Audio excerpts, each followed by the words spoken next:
Baca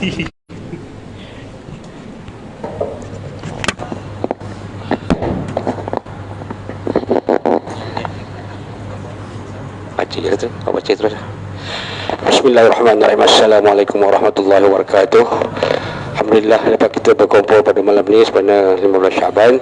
Jadi kita akan baca Yasin sekali ya. Yasin sekali dan jamak untuk tiga Ustaz Imam.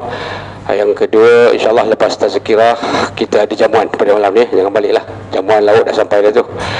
Cuma saya ingatkan borang-borang untuk infak Ramadan telah sampai, ada yang dah sampai ke rumah masing-masing. Jadi tolong kembalikan yang dah menginfak, tolong kembalikan kepada surau, kepada kami dengan seberapa segera, agar dapat kami menyusul keperluan berbuka puasa, kubur lamuk dan syaur insyaAllah. Jadi saya alu-alukan, kami ada kuasa mengalu-alukan sumbangan daripada tuan-tuan, insyaAllah semoga diberi keberkatan kepada. Saya pedah serah pada Tuan Imam Zainal untuk mengecai baca Yasin pada malam ini insyaAllah.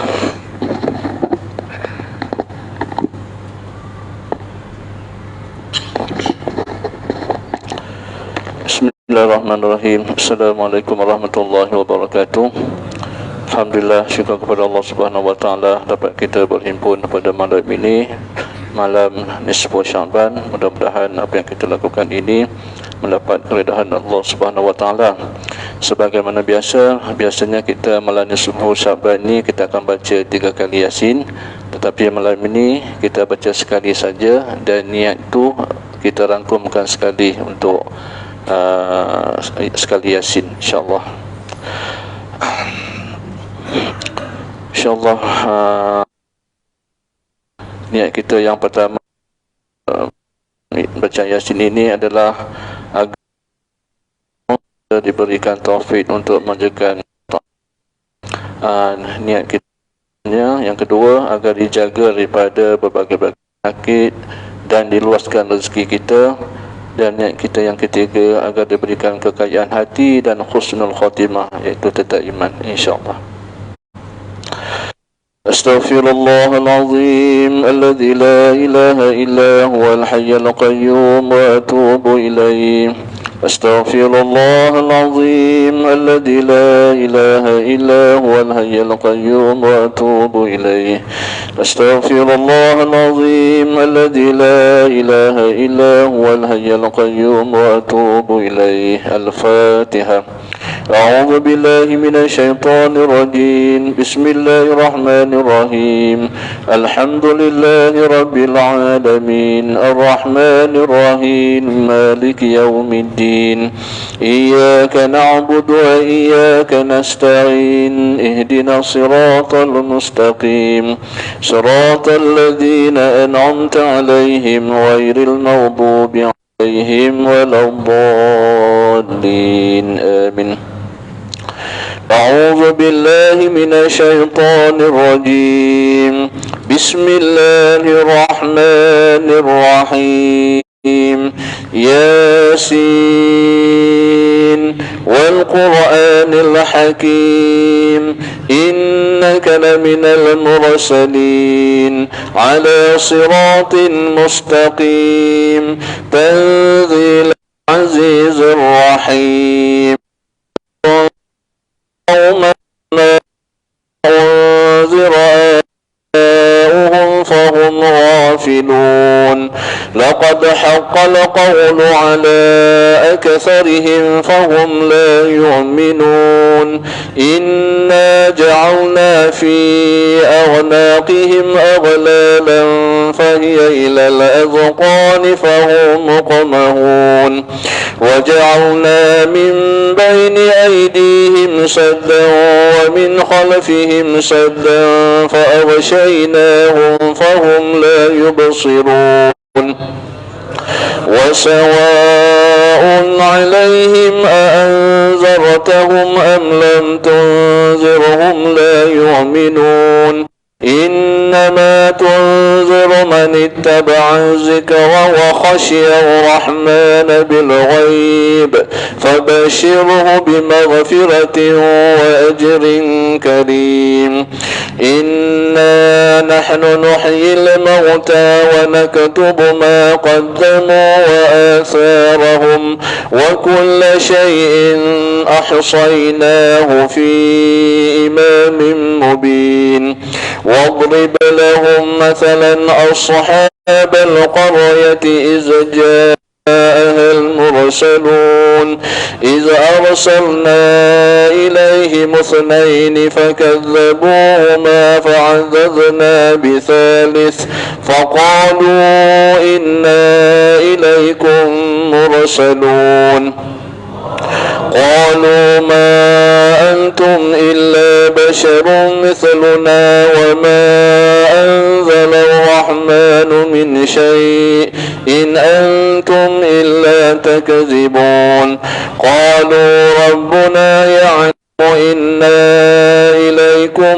لمرسلون وما علينا إلا البلاغ المبين قالوا إنا تطيرنا بكم لئن لم تنتهوا لنرجمنكم وليمسنكم منا عذاب أليم قالوا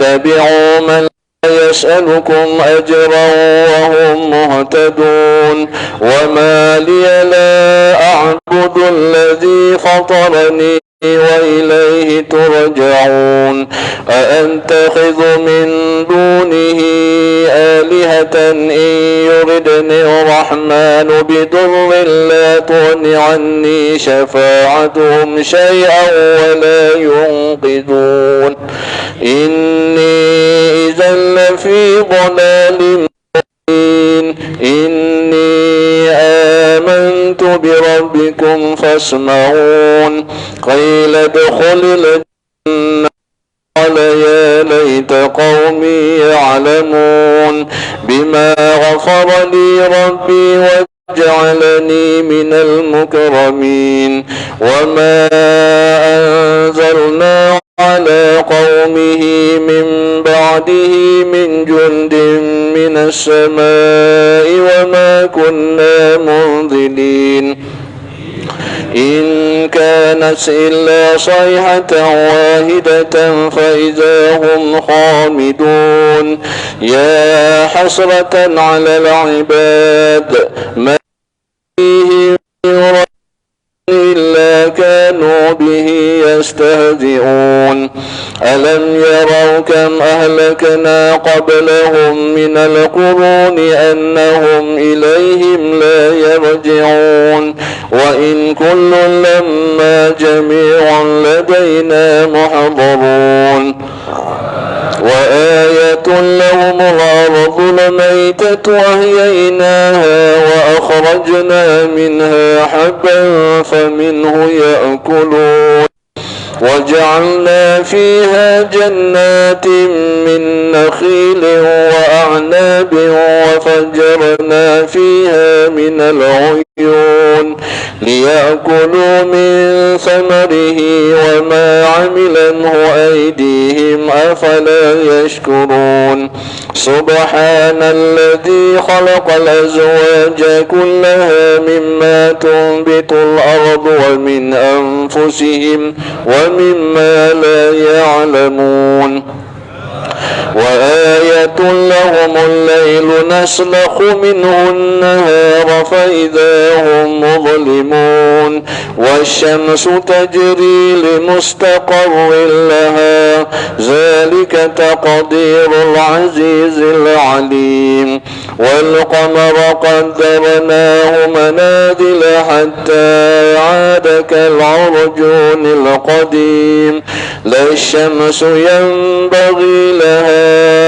أن تدرك القمر ولا الليل سابق النهار وكل في فلك يسبحون وآية لهم أنا حملنا ذريتهم في في الفلك المشحون وخلقنا لهم من مثله ما يركبون وإن نشأ نغرقهم فلا صريخ لهم ولا هم ينقذون إلا رحمة منا ومتاعا إلى حين وإذا قيل لهم اتقوا ما بين أيديكم وما خلفكم لعلكم ترحمون وما تأتيهم من آية من آيات ربهم إلا كانوا عنها معرضين وإذا قيل لهم أنفقوا مما رزقكم الله قال الذين كفروا للذين آمنوا أنطعم من لو يشاء الله أطعمه إن أنتم إلا في ضلال مبين ويقولون متى هذا الوعد إن كنتم صادقين ما ينظرون إلا صيحة واحدة تأخذهم وهم يخصمون فلا يستطيعون توصية ولا إلى أهلهم يرجعون ونفخ في الصور فإذا هم من الأجداث إلى ربهم ينسلون قالوا يا ويلنا من بعثنا من مرقدنا هذا ما وعد الرحمن وصدق المرسلون إن كانت إلا صيحة واحدة فإذا هم جميع لدينا محضرون فاليوم لا تظلم نفس شيئا ولا تجزون إلا ما كنتم تعملون إن أصحاب الجنة اليوم في شغل فاكهون هم وأزواجهم في ظلال على الأرائك متكئون لهم فيها فاكهة ولهم ما يدعون سلام قولا من رب رحيم وامتازوا اليوم أيها المجرمون ألم أعهد إليكم يا بني آدم ألا تعبدوا الشيطان إنه لكم عدو مبين وأن اعبدوني هذا صراط مستقيم ولقد أضل منكم جبلا كثيرا أفلم تكونوا تعقلون هذه جهنم التي كنتم توعدون اصلوها اليوم بما كنتم تكفرون اليوم نختم على أفواههم وتكلمنا أيديهم وتشهد أرجلهم بما يكسبون ولو نشاء لطمسنا على أعينهم فاستبقوا الصراط فأنى يبصرون ولو نشاء لمسناهم على مكانتهم فما استطاعوا مضيا ولا يرجعون ومن نعمره ننكسه في الخلق أفلا يعقلون وما علمناه الشعر وما ينبغي له إن هو إلا ذكر وقرآن مبين لينذر من كان حيا ويحق القول على الكافرين أولم يروا أنا خلقنا لهم مما عملت أيدينا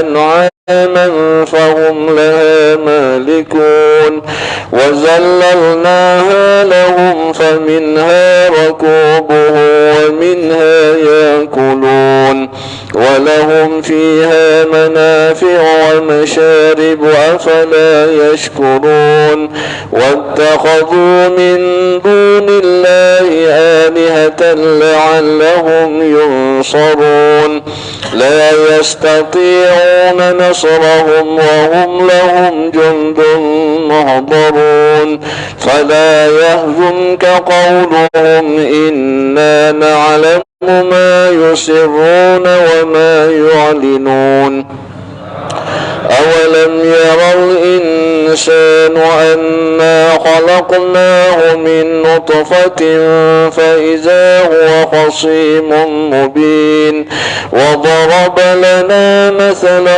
ونسي خلقه قال من يحيي العظام وهي رميم قل يحييها الذي أنشأها أول مرة وهو بكل خلق عليم الذي جعل لكم من الشجر الأخضر نارا فإذا أنتم منه توقدون أوليس الذي خلق السماوات والأرض بقادر على أن يخلق مثلهم بلى وهو الخلاق العليم إنما أمره إذا أراد شيئا أن يقول له كن فيكون فسبحان الذي بيده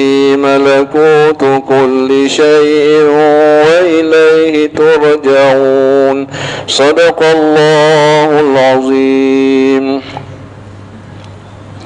أعوذ بالله من الشيطان الرجيم بسم الله الرحمن الرحيم الحمد لله رب العالمين والصلاة والسلام على سيدنا محمد أشرف المرسلين وعلى آله وصحبه أجمعين اللهم يا ذا المن ولا يمن عليه يا ذا الجلال والإكرام يا ذا الطول والإنعام لا إله إلا أنت ظهر الآجبين وجار والمستجيرين وآمن الخائفين اللهم إن كنت كتبتني عندك في أم الكتاب شقيا أو مهروما أو مترودا أو مقتضا علي في الرزق فامه الله بفضلك شقاوتي وحرمتي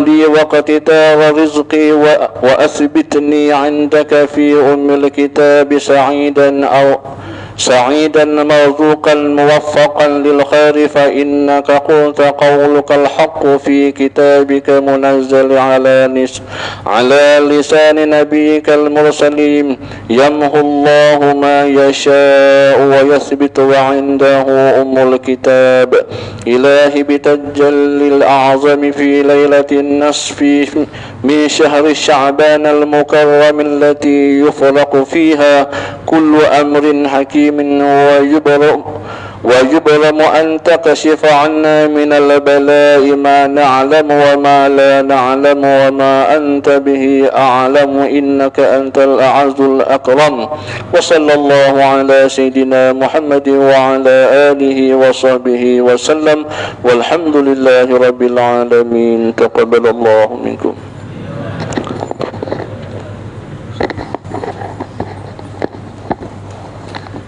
Alhamdulillah dipersilakan Ustaz untuk menyampaikan tazkirah.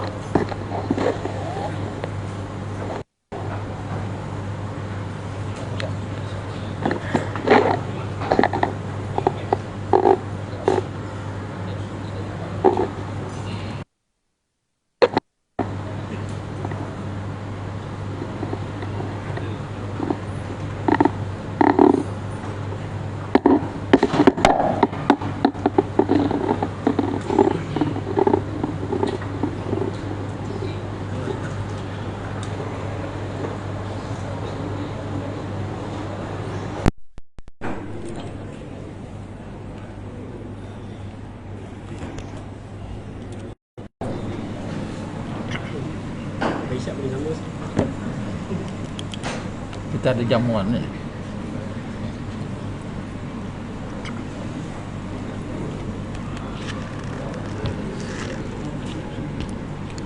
Bismillahirrahmanirrahim. Percobaan 1, 2, 3. Bismillahirrahmanirrahim. Assalamualaikum warahmatullahi wabarakatuh. Alhamdulillah. Alhamdulillahi wahdah. Sadaqa wa'adah. Wa nasara abdah. Wa hazamal ahzaba wahdah. Ashhadu an la ilaha illallah wahdahu la syarikalah. Wa ashhadu anna Muhammadan abduhu wa rasuluh. Allahumma salli wa sallim wa barik ala hazan nabiyil karim wa ala alihi wa ashabihi wa man tabi'ahu wa nasarahu ila yaumiddin, amma ba'd. Saudara muslimin muslimat, hadirin hadiran, tuan-tuan dan puan-puan, para jemaah, anak-anak yang dikasihi sekalian, syukur alhamdulillah, hari ini nisfu Sya'ban, malam pertengahan bulan Sya'ban. Kurang lebih 2 minggu lagi kita akan menyambut Ramadan Al-Mubarak. Tuan-tuan, ibu-ibu, anak-anak yang kita kasih sekalian, kembali kepada bab malam nisfu Sya'ban. Bila kita lihat dalam hadis-hadis, ada 3 kategori hadis berhubung kait dengan kelebihan fadilat nisfu Sya'ban. Pertama, hadis-hadis itu adalah hadis-hadis maudhu', artinya hadis palsu. Kemudian yang kedua, kategori hadis dhaif, hadis lemah. Kemudian yang ketiga, hadis sahih. Kebanyakan para ulama berpandangan bila hadis itu hadis sahih, kita boleh beramal, kita boleh menyebarkan kepada orang lain. Adapun hadis dhaif, ini barangkali dibahas oleh para ulama. Ada yang berpandangan dan berpendapat kita boleh beramal hadis dhaif dalam masalah fadailul a'mal, tetapi tidak boleh kita beramal dalam bab hukum hakam, contohnya halal haram, amar ma'ruf nahi mungkar, termasuk dalam perkara-perkara ghaibiyat, persoalan akidah, ya, persoalan akidah, persoalan ghaibiyat, contohnya syurga, neraka, dosa, pahala. Hendaklah kita merujuk kepada hadis-hadis sahih, lagi mutawatir. Baik, kemudian yang ketiga, hadis maudhu'. Hadis maudhu' hukumnya haram kita beramal, bahkan kita menyebarkan kepada orang lain, kerana hadis maudhu' ini sekadar dakwaan, ya, sebenarnya ia bukan daripada Nabi. Sebab itu Nabi SAW memberi amaran secara keras. Hadis riwayat Al-Bukhari dan Muslim. Dalam hadis tersebut Nabi SAW bersabda, man kadzdzaba alayya muta'ammidan falyatabawa ma'adahu minan nar. Barang siapa yang berdusta akan nama diriku, seumpama aku tidak berkata seperti itu, tetapi dia mendakwa aku yang berkata. Aku tidak mengerjakan perbuatan itu, tetapi ada yang mendakwa aku yang mengerjakan perbuatan tersebut. Falyatabawa ma'adahu minan nar, maka disediakan tempat tinggalnya di dalam neraka. Baik, kembali kepada nisfu Sya'ban. Ada hadis sahih. Walaupun hadis sahih ini diakui oleh Imam Ibn Hibban, tetapi dithaifkan oleh imam yang lain. Sebagai contoh, hadis ini kita boleh rujuk dalam kitab Lataiful Ma'arif, karangan Imam Ibn Rajab Al-Hambali. Beliau wafat tahun 795 Hijrah. Ya, saya memiliki kitab tersebut, sudah ada terjemahan dalam bahasa Melayu. Baik. Demikian juga hadis ini diriwayatkan oleh Imam At-Tabrani, Imam Ibn Hibban. Kita boleh merujuk hadis ini dalam kitab At-Targhib wa Tarhib, ya, karangan Al-Imam Al-Munziri. Beliau wafat tahun 656 Hijrah. Baik, dalam 2 buah kitab ni saya baca. Kitab ni bahasa Arab. Ya, dalam hadis tu yang pertama bersumberkan daripada Abu Musa, riwayat Imam Ibn Majah. Kemudian yang kedua riwayat daripada Mu'adz bin Jabal yang disahihkan oleh Imam Ibn Hibban. Nabi SAW bersabda, pada malam Lailatul Qadar, pada malam nisfu Sya'ban, Ya, innallaha la yattali'u, sesungguhnya Allah memerhati. Dalam hadis tu yang pertama Nabi sebut sesungguhnya Allah memerhati. La yattali'u, apa yang diperhatikan oleh Allah? Nisfi al-lail min Sya'ban, malam pertengahan Sya'ban, yakni malam 15. Apa yang diperhatikan oleh Allah? Allah memerhatikan kepada hamba-hambanya. Allah memerhatikan, ya, apa yang dilakukan pada malam nisfu Sya'ban, apakah beramal atau sebaliknya, baca Quran, salat, ya, atau kita sekadar bermuhasabah diri, merenung akan diri kita, mana yang lebih banyak, baikkah atau sebaliknya, atau jahat. Kalau baik, alhamdulillah. Kalau jahat, dia kena menghentikan kejahatannya, langsung dia bertobat. Nah, diperhatikan oleh Allah pada malam nisfu Sya'ban, fayughfaru, maka Allah akan mengampuni bagi hamba-hambanya pada malam tersebut, illa li musyrik atau musyahid, melainkan orang-orang yang menyekutukannya atau orang-orang yang syirik. Orang Islam tapi dalam masa yang sama dia menyekutukan Allah, dia dalam keadaan musyrik, maka maaf, yang ni Allah tidak akan mengampuni dosa-dosa mereka. Au musyahin, yang kedua orang yang suka bermusuhan, ya, bermaksud ada di kalangan orang Islam dia dendam kesuman. Kita ni kan maaf, kita boleh berbeza pandangan dan pendapat di antara satu sama lain, tapi jangan sampai kita bermusuh. Kerana perbezaan pandangan dan pendapat itu perkara biasa. Sebagai contoh, a'immatul mujtahidina arba'ah, imam mujtahid yang 4 yang masyhur, Abu Hanifah, Malik, Syafi'i dan Hambali. Mereka itu berbeza di antara satu sama lain, tapi mereka tidak pernah berdendam. Mereka tidak pernah menyalahkan di antara satu sama lain. Kalau kita nak buat contoh ni, banyak contoh-contoh, ya, dalam bab ibadah, sebagai contoh bab salat, bab puasa. Ya, nanti dalam bulan Ramadan, kalau Imam Malik, kita boleh berniat malam yang pertama, niat malam yang pertama besok, dan dirangkumkan sebulan. Imam Malik membenarkan. Kita boleh rujuk dalam kitab Al-Fiqh Al-Mazahibil Arba'ah karangan Syekh Abdul Rahman Al-Jaziri. Sebaliknya Imam Syafi'i anak murid kepada Imam Malik, dia anak murid, guru dikata boleh dengan syarat malam yang pertama. Besok 1 Ramadan kita boleh berniat, sebagai contoh sahaja aku puasa esok hari dan sebulan dalam bulan Ramadan pada tahun ini kerana Allah Ta'ala. Tetapi Imam Syafi'i anak murid kepada Imam Malik, dia berpandangan dan berpendapat tidak boleh, kerana setiap hari kita berpuasa ibadah yang berlainan. Maksudnya hari yang pertama kena niat, hari yang kedua kena niat, hari yang ketiga niat, sebab ibadah yang berbeza. Ya, ibadah tu sama tapi harinya berbeza, maka setiap malam dia hendaklah berniat. Walaupun demikian, dalam hal ini Imam Syafi'i tidak pernah menyalahkan gurunya.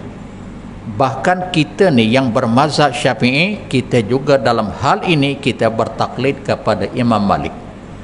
Nah, maksudnya kita nak sebut begini, kita tak menyalahkan Imam Malik, dia berpandangan begini, kita berpandangan begini, tapi ada ketikanya kita akan bertaklid kepada Imam Malik. Begitu juga dalam soal zakat fitrah. Kalau kita lihat pandangan Imam Syafi'i, Imam Malik, Imam Ahmad, jumhur ulama tidak membenarkan kita tukar ganti dengan nilai. Jumhur ulama berpandangan merujuk pada hadis-hadis di mana ia berada, negeri negara ia berada, apa makanan asasi, maka makanan asasi itu yang perlu dizakat fitrahkan. Tidak boleh ditukar ganti dengan wang ringgit. Tapi dalam hal ini sekian lama kita bertaklid kepada Imam Abu Hanifah, walaupun pada zahirnya kita mazhab Syafi'i. Imam Syafi'i tidak membenarkan. Nah, di sinilah kita berbeza pandangan, walaupun pada zahirnya umumnya kita bermazhab Syafi'i, tapi tak pernah menyalahkan imam mazhab yang berlainan dengan imam mazhab kita. Nah, kembali pada hadis tadi, hadis sahih riwayat Imam Ibn Hibban, walaupun hadis ini didhaifkan oleh Imam As-Suyuti. Imam As-Suyuti ni dia wafat tahun 911 Hijrah. Dia seorang ulama tafsir, juga ulama hadis. Kita boleh rujuk hadis ni dalam kitab Al-Jami'us Saghir. Saya juga memiliki kitab tersebut, saya tak sebarangan. Imam As-Suyuti berpandangan hadis yang kita baca tadi, Imam Ibn Hibban mensahihkan, tapi Imam As-Suyuti mendhaifkan. Nah, dalam hal seumpama ni, di kalangan para ulama ahlul hadis, memang mereka berbeza pandangan dan pendapat menilai satu-satu hadis. Imam yang pertama kata hadisnya sahih, imam hadis yang kedua kata hadisnya dhaif. Perbalahan di kalangan mereka tidak sampai kepada menjatuhkan maruah dan martabat. Mereka tetap dalam keadaan disiplin berilmu, tetap dalam keadaan beradab. Nah, sebagai contoh, pada malam nisfu Sya'ban, hadis-hadis sahih tidak menjelaskan tentang amalan secara khususiyah. Ada dah amalan khususiyah malam nisfu Sya'ban? Contohnya solat khususiyah nisfu Sya'ban? Maaf, tak ada. Ada tak baca-bacaan Al-Quran, ayat-ayat tertentu malam nisfu Sya'ban? Jawapannya tak ada.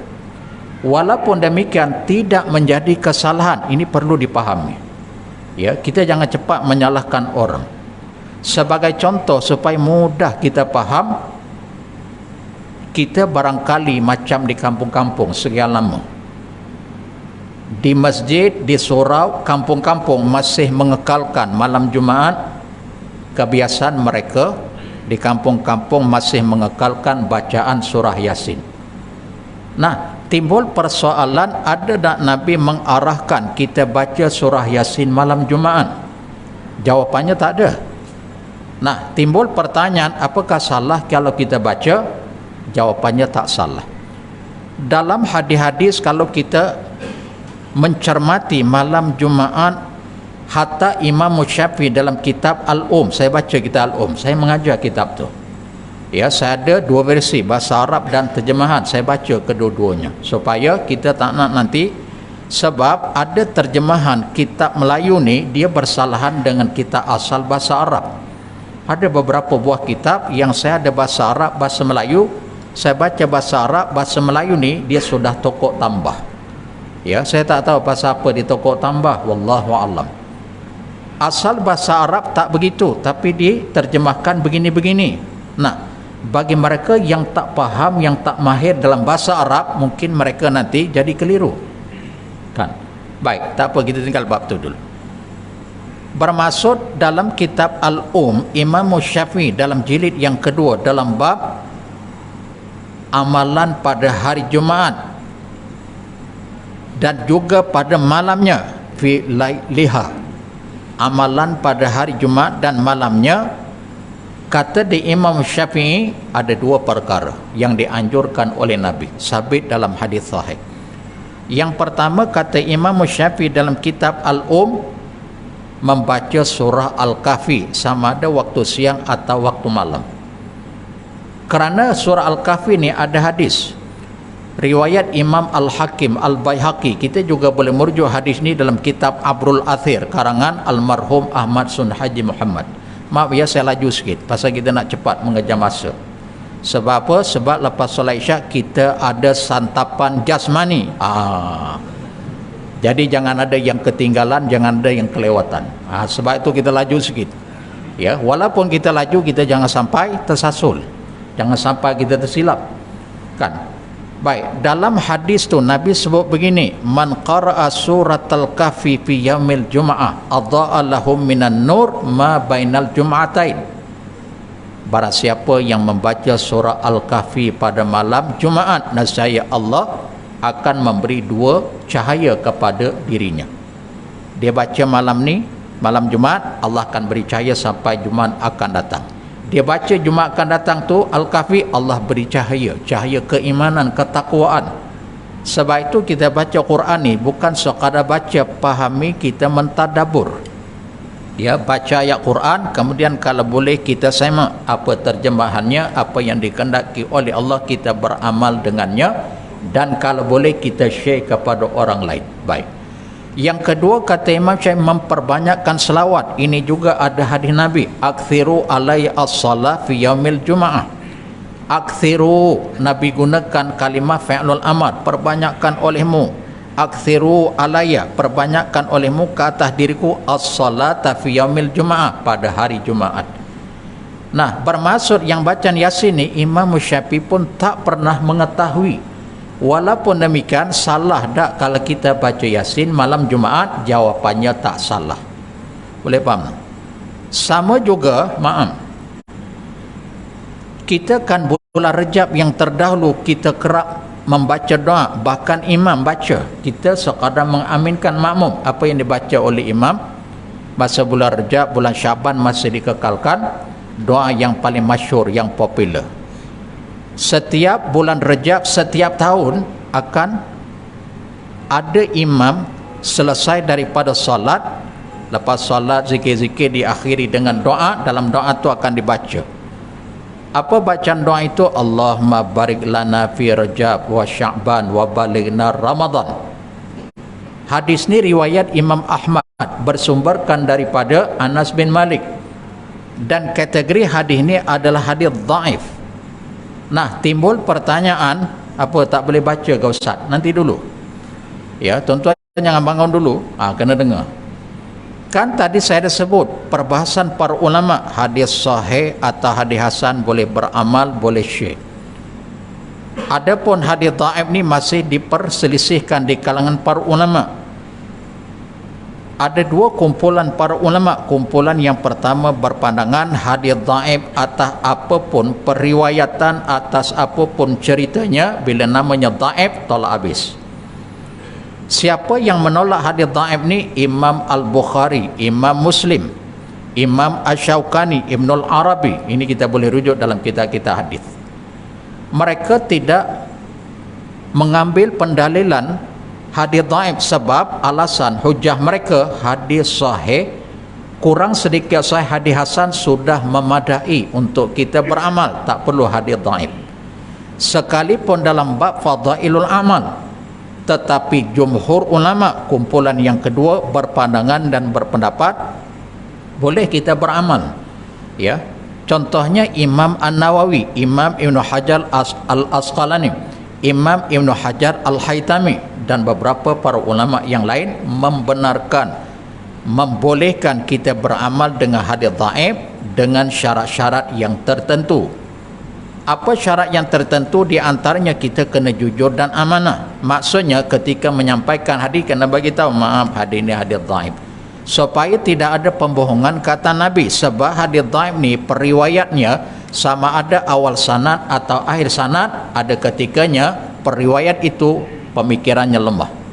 Ada ketika ni dia hampir-hampir fasik, maka sebab itu hadis ini dianggap sebagai hadis dhaif. Nah, kembali pada kumpulan yang kedua tadi, sebahagian ulama kata boleh beramal dengan hadis dhaif dengan syarat hadis-hadis dhaif ini mafhum yang sama. Ada hadis yang kedua, ada hadis yang ketiga, ada hadis yang keempat. Artinya hadis yang pertama ni dhaif tapi diperkuatkan, ada syawahid.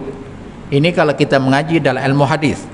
Hadis yang kedua pengkuat, hadis yang ketiga juga syawahid pengkuat kepada hadis pertama yang mafhumnya lebih kurang sama. Nah, kesimpulannya boleh kita beramal dengan hadis dhaif. Ala kulli hal, boleh dah imam tu baca, oh hadis tu hadis dhaif tu yang dibaca tadi, doa tu hadis dhaif.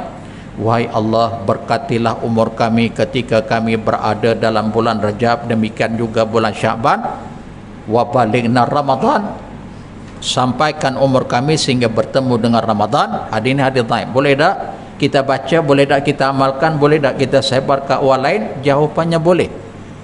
Kerana konsep doa ni, ya, kita tak menafikan. Doa yang terbaik, yang paling baik kita ambil daripada Al-Quran, sebab dia merupakan kalamullah.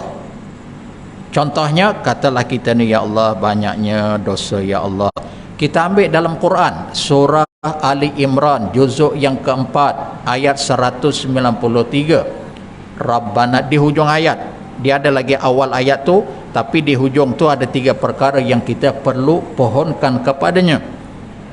Rabbana faghfir lana dzunubana wa kaffir anna sayyi'atina wa tawaffana ma'al abrar. Doa ni perlu dibaca, perlu diamalkan.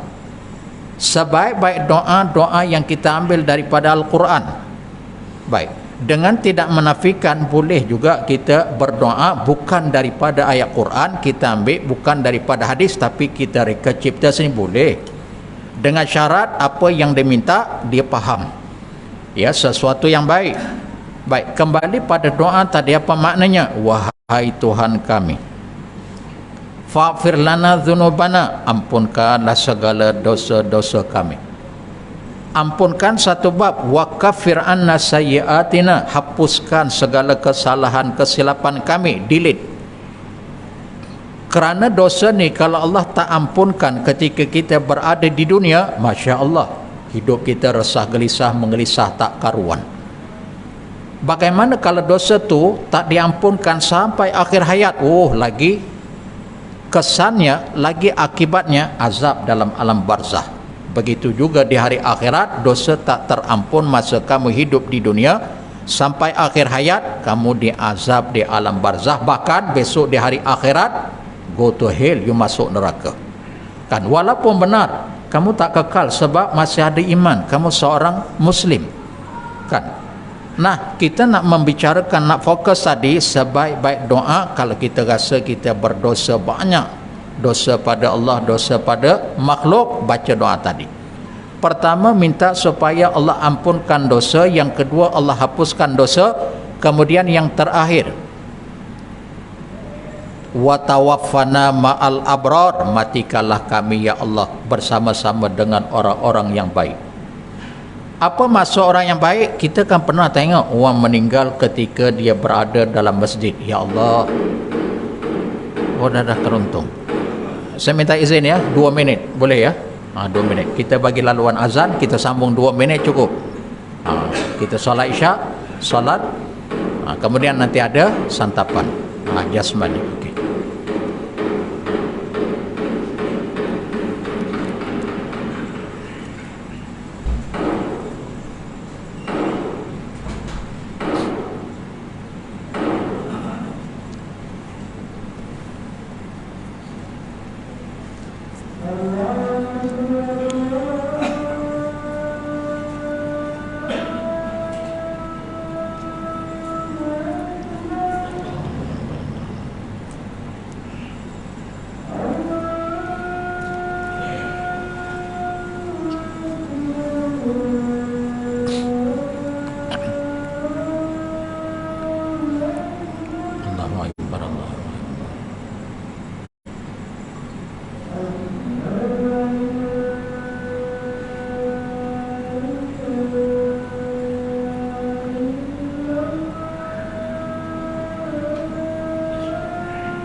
Saudara muslimin muslimat, hadirin hadirat, anak-anak yang kita kasih sekalian, kembali kepada bab doa tadi ada 3 perkara.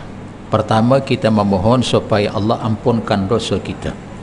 Yang kedua, agar Allah menghapuskan segala dosa, kesalahan, kesilapan yang pernah kita lakukan. Kemudian yang ketiga, memohon agar Allah mematikan kita dalam keadaan bersama-sama dengan orang yang baik.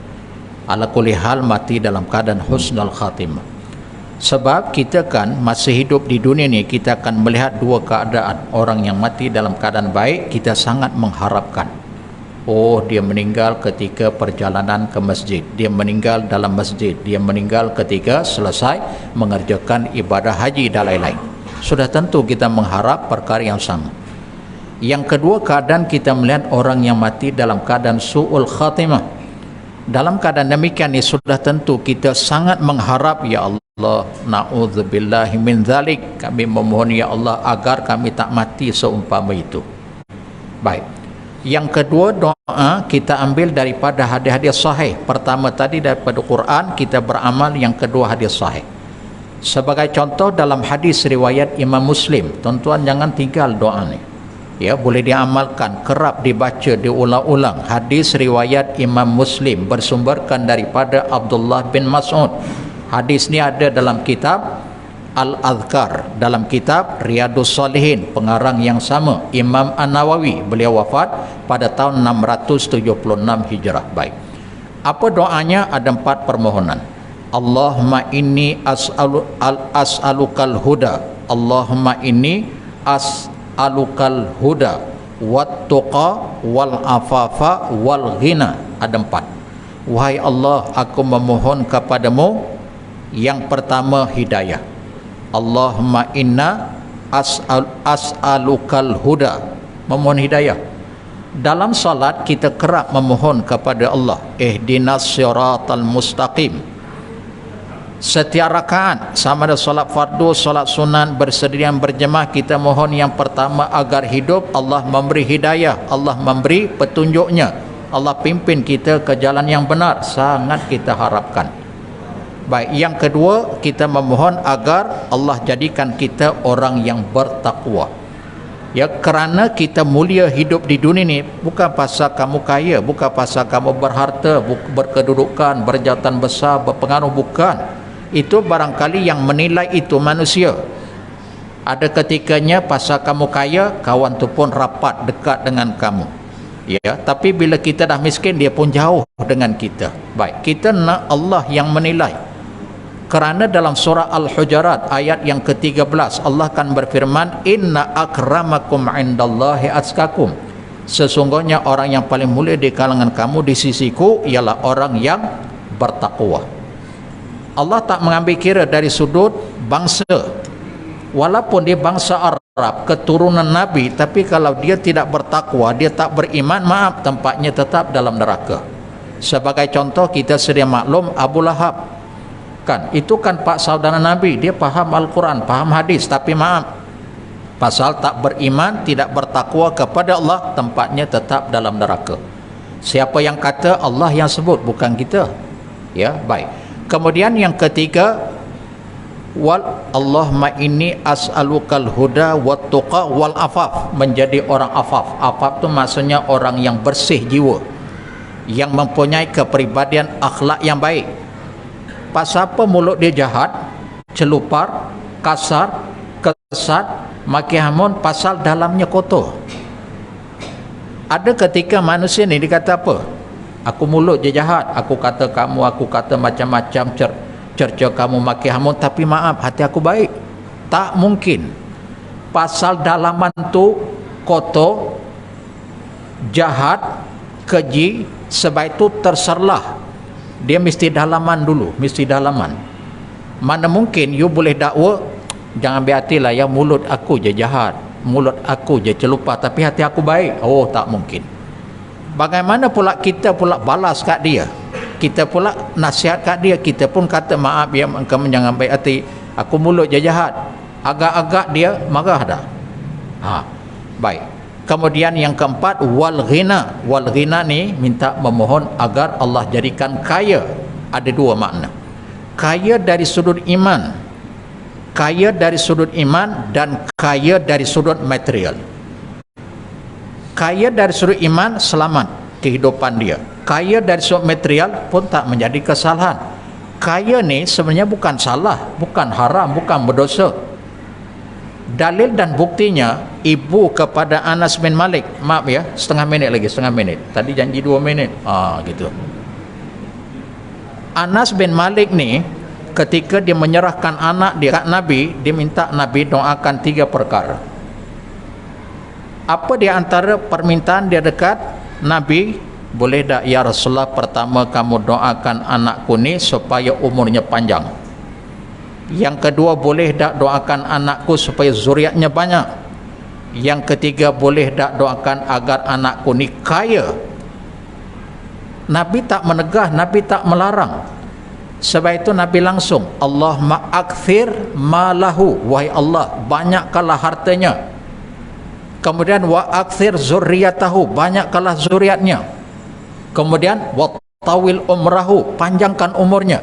Coba kalau kaya ni, permintaan ibu dia kat Nabi, boleh tak doakan anak saya kaya. Coba kalau hukumnya haram, ditegah, dilarang, mesti Nabi tegur, maaf, jangan minta kaya, minta panjang umur tak apa, minta supaya zuriat banyak tak apa, tapi kaya jangan. Tapi Nabi tak pernah menegah. Hatta dalam kehidupan sezaman dengan Nabi, ramai para sahabat yang kaya raya, Nabi tak pernah menegah kekayaan mereka. Asalkan bila kita kaya tadi, berkongsi rezeki kepada orang yang susah. Yang salah tu akibat, sebab daripada kaya. Sebab kaya, sombong, angkuh, ego. Sebab kaya, lupa kepada orang susah. Tang situ yang salah, bukan pasal kaya. Kerana kaya ni boleh menjadi penyebab dia masuk syurga besok di hari akhirat, boleh juga menjadi penyebab dia masuk neraka. Ala kulli hal, kembali kepada si pengguna, kepada si kaya tersebut. Betul kaifiat tata cara kamu gunakan kekayaan, alhamdulillah you masuk syurga. Kalau salah, maaf, you akan masuk neraka. Ala kulli hal, tuan-tuan, ibu-ibu yang dirahmati Allah sekalian, mudah-mudahan hampir dekat dah kita nak menyambut Ramadan. Tak apa, yang terdahulu, yang telah lalu, kita rasa kita banyak dosa, diri kita lebih tahu. Kita salah dengan suami, dengan isteri, dengan anak-anak kita, dengan ibu, dengan ayah. Tak ada manusia yang tak buat salah. Tak apalah, yang dah salah tu biarlah salah, tapi jangan diulang kembali. Ibarat kata macam filem piramid, maaf ya, suku minit. Gitu. Dalam filem piramid, buang yang keruh, ambil yang jernih. Ya, kalau kita ingat-ingat kesalahan kita, Allahu Akbar, kita jadi sebab. Sebab itu perlu memperbanyakkan istighfar. Dalam hadis riwayat Imam Al-Baihaqi, Imam Ahmad, Imam At-Tirmizi, Abu Daud, bersumberkan daripada Abdullah bin Abbas. Kita akhiri dengan doa ni, kita akhiri dengan zikir ni. Nabi memerintahkan kita, man lazimal istighfara ja'alallahu lahu min kulli hammin faraja wa min kulli dhaiqin makhraja wa razaqahu min haitsu la yahtasib. Barang siapa yang membiasakan dirinya dengan istighfar. Istighfar Boleh 2 kalimah, boleh 3 kalimah. 2 kalimah astaghfirullah, astaghfirullah, atau 3 kalimah astaghfirullahalazim, astaghfirullahalazim. Barang siapa yang membiasakan dirinya dengan istighfar, maka Allah akan menjadikan baginya ada 3 kelebihan. Yang pertama, min kulli hammin faraja, setiap yang hamin ni gundah gulana, resah gelisah adalah sebabnya, maka Allah akan memberi jalan keluar. Min kulli hammin faraja, Allah akan merongkai kegelisahan, keselesaan hidupnya, Allah akan rongkai.